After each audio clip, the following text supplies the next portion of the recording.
தாய் தமிழ் உறவுகளுக்கு வணக்கம். சாட்டை துரைமுருகன் அதிரடியாக கைது. சாட்டை துரைமுருகன் அதிரடியாக கைது.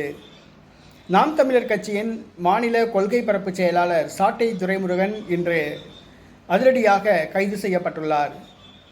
நாம் தமிழர் கட்சி கொள்கை பரப்பு செயலாளர் சாட்டை துரைமுருகன் அவர்கள் விக்கிரவாண்டி இடைத்தேர்தலில் நாம் தமிழர் கட்சி வேட்பாளர் அபிநயா அவர்களை ஆதரித்து பேசுகையில், தமிழ்நாடு முன்னாள் முதலமைச்சர் கருணாநிதி மற்றும் தமிழக அரசு குறித்து அவதூறாக பேசியதாக வலைதளங்களில் காணொளிகள் வைரலாகியது.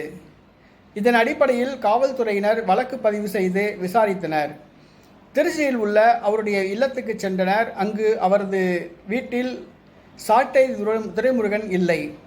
அவருடைய அலைபேசியை ஆய்வு செய்த பொழுது அவர் தென்காசி மாவட்டம் குற்றாலத்தில் இருப்பது தெரிய வந்தது. உடனடியாக திருச்சி காவல்துறையினர் தென்காசி விரைந்தனர். அவர் குற்றால அருவியில் குளிப்பதற்கு தயாராக இருந்த பொழுது காவல்துறையினர் அவரை சுற்றி வளைத்து கைது செய்தனர். அவரை குற்றாலத்தில் கைது செய்து திருச்சிக்கு அழைத்து வருகின்றனர். சாட்டை துரைமுருகன் ஏற்கனவே தமிழக அரசால் கைது செய்யப்பட்டு சிறையில் இருந்தது குறிப்பிடத்தக்கது. தற்பொழுது தமிழக முன்னாள் முதலமைச்சர் கருணாநிதி மற்றும் தமிழக அரசு குறித்து அவதூறாக பேசிய வழக்கில் கைது செய்யப்பட்டுள்ளார்.